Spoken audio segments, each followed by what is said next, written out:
बहुत ठोकरें खाने के बाद ये एहसास हुआ कि कुछ नहीं कहती हैं हाथों की लकीरें, खुद ही बनानी पड़ती है बिगड़ी तकदीरें। नमस्कार दोस्तों, आज के वीडियो में डिस्कस करेंगे हम 16 जून के करंट अफेयर पे। और आज के वीडियो में कुल 13 करंट अफेयर पे हम चर्चा करेंगे और साथ में इनसे जुड़े जितने भी सोशल फैक्ट हैं उन पर हम पूरे डिटेल में चर्चा करेंगे। और देखिए, इस वीडियो के लास्ट में आपसे 5 क्वेश्चन अपडेट पूछाएंगे, तो आपको इन पांचों प्रश्नों के जवाब भी देने हैं।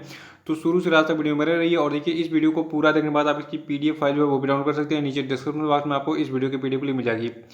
और देखिए, अगर आप इस चैनल पर नए हैं तो चैनल को भी सब्सक्राइब जरूर करिएगा, साथ में बेल आइकन प्रेस कर दीजिएगा और वीडियो को लाइक और शेयर भी करिएगा। तो चलिए शुरू करते हैं आज के करंट अफेयर्स को। लेकिन सबसे पहले बात कर लेते हैं कल के करंट अफेयर्स में पूछे गए सभी क्वेश्चन अपडेट के सही उत्तरों की। देखिए, कल क्वेश्चन अपडेट का पहला प्रश्न था कि हाल ही में किस राज्य सरकार ने जो है बाल मजदूरों को शिक्षित करने के लिए बाल श्रमिक विद्या योजना शुरू की है। तो देखिए, ये राज्य सरकार आपकी है उत्तर प्रदेश की। और इस बाल श्रमिक विद्या योजना के बारे में अगर डिटेल में जाना तो परसों का वीडियो देखिए, उसको रिवाइज कर डालिएगा। दूसरा था कि हाल ही में किस भारतीय अमेरिकी वैज्ञानिक को वर्ल्ड फूड अवार्ड 2020 से सम्मानित किया गया है। तो देखिए, ये भारतीय अमेरिकी वैज्ञानिक हैं रतनलाल जी। तीसरा था कि अंतर्राष्ट्रीय एल्बिनिज्म यानी कि रंगहीनता जागरूकता दिवस जो है ये किस तिथि को मनाया जाता है। तो देखिए, ये तिथि आपकी है 13 जून। चौथा था कि हाल ही में किसने महिलाओं के लिए स्त्री नामक एक कार्यक्रम की शुरुआत की। तो देखिए, इसको शुरू किया था हैदराबाद की पुलिस ने। और पांचवा था कि फीफा के द्वारा जारी ताज़ा रैंकिंग में भारत जो है ये किस स्थान पर है। तो देखिए, फीफा की ताज़ा रैंकिंग में जो भारत की फुटबॉल टीम है ये 108वें स्थान पर बरकरार है। ठीक है। और आज के करंट अफेयर का पहला प्रश्न है कि विश्व रक्तदान दिवस जो है ये किस तिथि को मनाया जाता है। तो देखिए, ये तिथि आपकी है 14 जून। देखिए, 14 जून का दिन बहुत ही खास है क्योंकि ब्लड ग्रुप का पता लगाने वाले वैज्ञानिक जो थे जिनका नाम था कार्ल लैंडस्टेनर। ठीक है, तो इनका जन्म हुआ था 14 जून को और इन्हीं के जन्मदिन को जो है विश्व रक्तदान दिवस के रूप में हर साल मनाया जाता है। देखिए, जो आपका ये विश्व रक्तदान दिवस है इसको मनाने की शुरुआत की गई थी वो वर्ष 2004 में।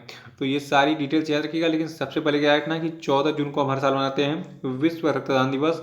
और यहाँ पे एक साइंस का क्वेश्चन जो है आपका तैयार हो गया कि जो आपका ब्लड ग्रुप है इसकी खोज किसने की थी। तो इसका पता लगाया था, इसकी खोज की थी कार्ल लैंडस्टीनर नामक एक वैज्ञानिक ने। ठीक है। और दूसरा प्रश्न है कि हाल ही में भारत के अटॉर्नी जनरल के वेणुगोपाल का कार्यकाल जो है कितने वर्ष के लिए बढ़ा दिया गया है। तो देखिए, जो आपके के वेणुगोपाल हैं इनका कार्यकाल बढ़ाया गया है टोटल 1 सालों के लिए। देखिए, जो कि के वेणुगोपाल हैं इनका जो कार्यकाल है ये 30 जून 2017 को जो है शुरू हुआ था। और अभी हाल ही में इनका 3 सालों का जो कार्यकाल है ये पूरा हो गया था। तो इसके बाद अभी हाल ही में सरकार ने कहा कि ऐसा है 1 साल आप और इस पद पर काम कर लीजिए। तो इनको जो है फिर 1 साल के लिए जो है री अपॉइंट किया गया है इस पद पर। देखिए, अटॉर्नी जनरल से रिलेटेड कुछ प्रश्न एग्जाम में पूछे जाते हैं, उनके स्पेशल फैक्ट मैं आपको बता देता हूँ। देखिए, जो भारत का अटॉर्नी जनरल होता है, ठीक है, ये जो है संविधान के अनुच्छेद 76A के अंतर्गत जो है भारत के राष्ट्रपति के द्वारा नियुक्त किया जाता है। और ये जो है भारत के राष्ट्रपति के प्रसाद पर्यंत जो है अपने पद पर बना रहता है। और जो आपका अटॉर्नी जनरल होता है भारत का, ठीक है, तो ये जो है भारत का सर्वोच्च कानूनी अधिकारी होता है। तो ये सारे फैक्ट याद रखना आपको भारत के अटॉर्नी जनरल के बारे में। ठीक है। और तीसरा प्रश्न है कि किस राज्य ने कोविड-19 के समुदाय प्रसार यानी कि कम्युनिटी स्प्रेड की जांच करने के लिए जो है घर घर निगरानी नामक एक मोबाइल एप्लीकेशन लॉन्च किया है। तो देखिए, इसको अभी हाल ही में पंजाब की सरकार ने लॉन्च किया है। याद रखिएगा कि पंजाब की राज्य सरकार ने अभी हाल ही में जो आपका कोविड-19 यानी कि कोरोना वायरस है इसके समुदाय प्रसार की जांच करने के लिए घर घर निगरानी नामक एक मोबाइल एप्लीकेशन लॉन्च किया है। ठीक है। देखिए, पंजाब के जो वर्तमान में मुख्यमंत्री का नाम है कैप्टन अमरिंदर सिंह और राज्यपाल हैं बीपी सिंह बदनौर जी। पंजाब की राजधानी है चंडीगढ़ और जो आपका पंजाब राज्य है तो देखिए इसकी अंतर्राष्ट्रीय सीमाएं पाकिस्तान के साथ लगती हैं और इसकी राष्ट्रीय सीमाएं जो लगती हैं ये लगती हैं राजस्थान, हरियाणा और हिमाचल प्रदेश के साथ। ठीक है। चौथा प्रश्न है कि हाल ही में देश के किस सबसे उम्र दराज क्रिकेटर का 100 साल की उम्र में निधन हो गया। तो देखिए, भारत के जो सबसे उम्र दराज क्रिकेटर थे इनका नाम था वसंत राय जी। ठीक है। अभी हाल ही में इनका 100 साल की उम्र में निधन हो गया है। कहाँ पे? मुंबई में। देखिए, 1940 के दशक में इन्होंने 9 प्रथम श्रेणी के मैच खेले थे जिसमें से इन्होंने कुल 277 रन बनाए थे इन 9 प्रथम श्रेणी के मैचों में। और इनका जो हाईएस्ट स्कोर था ये था 68 रनों का। और देखिए, ये जो है पेशे से एक अकाउंटेंट भी थे और इन्होंने कई सारी कविताएं भी लिखी थी। तो ये खास बातें हैं वसंत राय जी के बारे में। याद रखा कि जो आपके वसंत राय जी थे ये भारत के सबसे उम्रदराज क्रिकेटर थे और अभी हाल ही में 100 साल की उम्र में इनका निधन हो गया है। पांचवा प्रश्न है कि हाल ही में बॉलीवुड के किस चर्चित अभिनेता ने अपने घर पर जो है खुदकुशी कर ली है।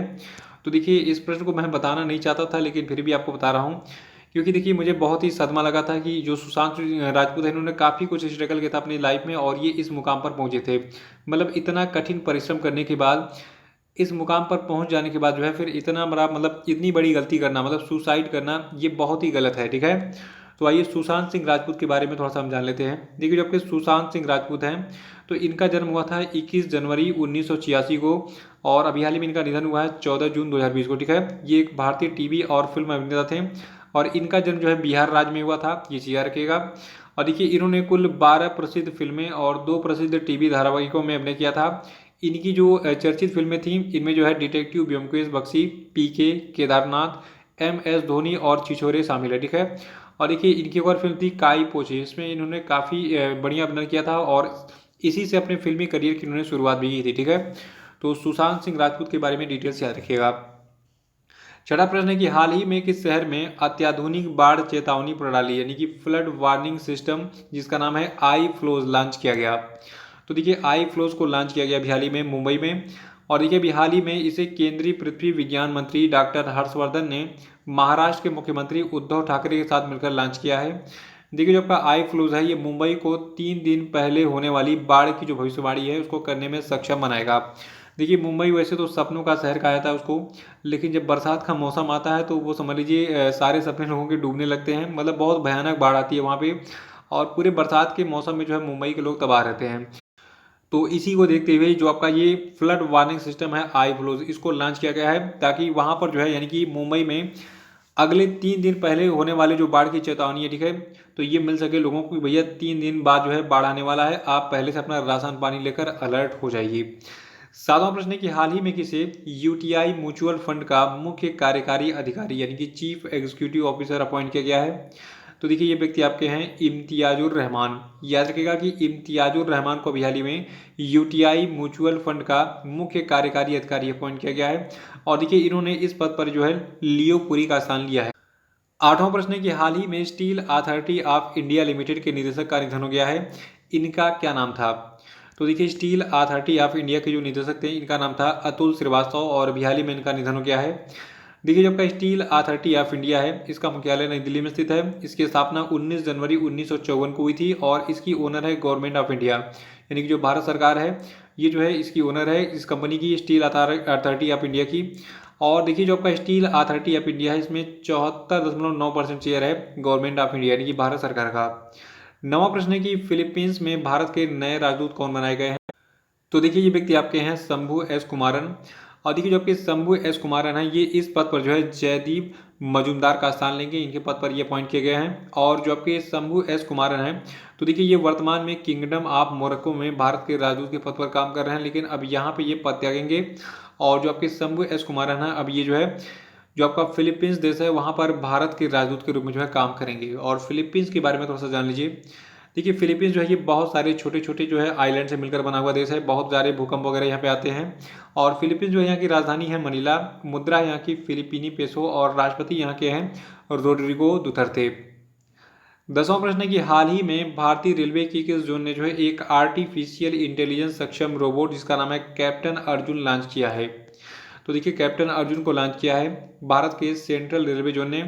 देखिए जो आपका कैप्टन अर्जुन है तो इस पर स्थापित जो कैमरे हैं ये संदिग्ध और असामाजिक गतिविधि को जो है ट्रैक करने के लिए आर्टिफिशियल इंटेलिजेंस एल्गोरिदम का जो है उपयोग करते हैं।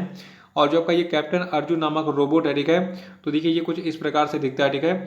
और ये जो है यात्रियों की थर्मल स्क्रीनिंग का काम करता है और एक डिजिटल डिस्प्ले पैनल में तापमान को पकड़ता है, ठीक है। तो ये चीज़ याद रखिएगा किसके बारे में, कैप्टन अर्जुन नामक इस रोबोट के बारे में। इसको अभी हाल ही में किसने लॉन्च किया है? भारत के सेंट्रल रेलवे जोन ने। और जो आपका भारत का सेंट्रल रेलवे जोन है देखिए इसका मुख्यालय है जो आपका मुंबई है, ठीक है। तो मुंबई का जो छत्रपति शिवाजी टर्मिनस है वहाँ पर इसका मुख्यालय है और इसकी स्थापना 5 नवंबर 1951 को हुई थी। और ये जो अपना कार्य कर रहा है यानी कि ऑपरेशन कर रहा है 1951 से ही। इसका मुख्यालय है छत्रपति शिवाजी टर्मिनस, ये चीज़ याद रखिएगा।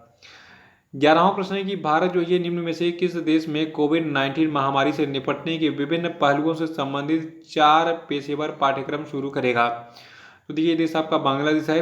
भारत जो है ये बांग्लादेश में कोरोना वायरस महामारी यानी कि कोविड-19 महामारी से निपटने के लिए जो है विभिन्न पहलुओं से संबंधित टोटल 4 पेशेवर पाठ्यक्रम यानी कि प्रोफेशनल पाठ्यक्रम शुरू करेगा।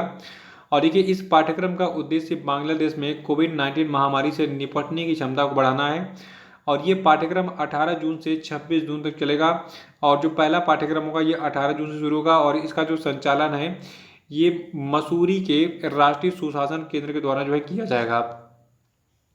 12वां प्रश्न है कि ओडिशा की महानदी में कितने वर्ष पुराना 60 फीट का जो है डूबा हुआ मंदिर मिला है। तो देखिए ओडिशा की जो महानदी है, ठीक है, महानदी एक रिवर है, तो महानदी रिवर में जो अभी हाल ही में एक 60 फीट डूबा हुआ मंदिर का पता चला है और ये मंदिर 500 साल पुराना है, ठीक है। देखिए ओडिशा राज्य में जो है जो आपका Indian national trust for art and culture and heritage है, ठीक है, तो इसने जो है दस्तावेजीकरण परियोजना के तहत जो आपका ये महानदी रिवर है इसमें मौजूद लगभग 65 प्राचीन मंदिरों का जो है अब तक पता लगाया है और उन्हीं में से एक है ये 60 फीट डूबा हुआ जो मंदिर है जो कि 500 साल लगभग पुराना है। देखिए जो आपका ये इंटेक यानी कि Indian national trust for art and culture heritage है, तो देखिए इसकी स्थापना जो है 27 जनवरी 1984 को हुई थी। मुख्यालय इसका जो है नई दिल्ली में स्थित है। और 13वां प्रश्न है कि हाल ही में किस संस्था ने जो है national health care supply chain portal जिसका नाम है आरोग्य पथ इसको लॉन्च किया है। तो देखिए इस national health care supply chain portal आरोग्य पथ को लॉन्च किया है CSIR यानी कि council of scientific and industrial research ने। देखिए जो आपका आरोग्य पथ है ये एक सूचना मंच है जिसे CSIR के द्वारा सर्वोदय इन्फोटेक और संस्थागत उपयोगकर्ताओं और स्वास्थ्य देखभाल अनिवार्य उपकरणों के निर्माता अधिकृत आपूर्तिकर्ताओं के साथ जो है साझेदारी में विकसित किया गया है। और जो आपका ये आरोग्य पथ नाम का पोर्टल है, ठीक है, तो ये इस पोर्टल को जो है एक मार्ग प्रदान करने की दृष्टि से शुरू किया गया है जो कि आरोग्यता की ओर ले जाता है। तो डिटेल्स याद रखिएगा आरोग्य पथ नामक इस पोर्टल के बारे में, ठीक है। लेकिन सबसे पहले क्या रखना कि इस national health care supply chain portal आरोग्य पथ को हाल में किसने लॉन्च किया है, CSIR यानी कि council of scientific and industrial research ने। देखिए जो आपका CSIR इसका हेडक्वार्टर कहाँ पर स्थित है, नई दिल्ली में, ठीक है, ये चीज़ याद रखिएगा। तो ये थे आपके आज के महत्वपूर्ण करंट अफेयर और अब हम बात कर लेते हैं आज के सभी क्वेश्चन पे। देखिए आज के क्वेश्चन का पहला प्रश्न है कि हाल ही में NCERT ने जो किसके सहयोग से रोटरी इंडिया ह्यूमैनिटी फाउंडेशन के साथ जो है ई लर्निंग सामग्री प्रसारित करने के लिए एक समझौता किया है, इसका आंसर बताइए।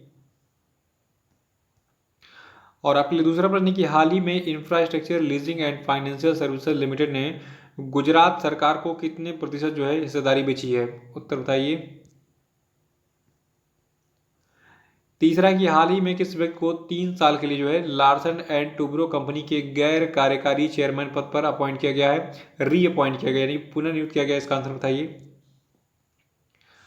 चौथा है कि हाल ही में निम्न में से किसने जो है महिंद्रा फाइनेंस के साथ वाहन ऋण उपलब्ध कराने का समझौता किया है, उत्तर बताइए। और पांचवा था कि हाल ही में किस भारतीय को नासा विशिष्ट लोक सेवा पदक से सम्मानित किया गया, उत्तर बताइए। तो इसी प्रश्न के साथ आज का करंट अफेयर समाप्त होता है। कल फिर मिलेंगे। कल के करंट अफेयर वीडियो को लाइक करके इसको शेयर कर दीजिएगा। जो लोग नए हैं वो चैनल को सब्सक्राइब कर लेंगे ताकि मेरे अगले वीडियो का नोटिफिकेशन आपको ऑटोमेटिक और सबसे पहले मिल जाए। तो इसी के साथ आज का करंट अफेयर समाप्त होता है। बहुत बहुत धन्यवाद। Thank you and have a nice day.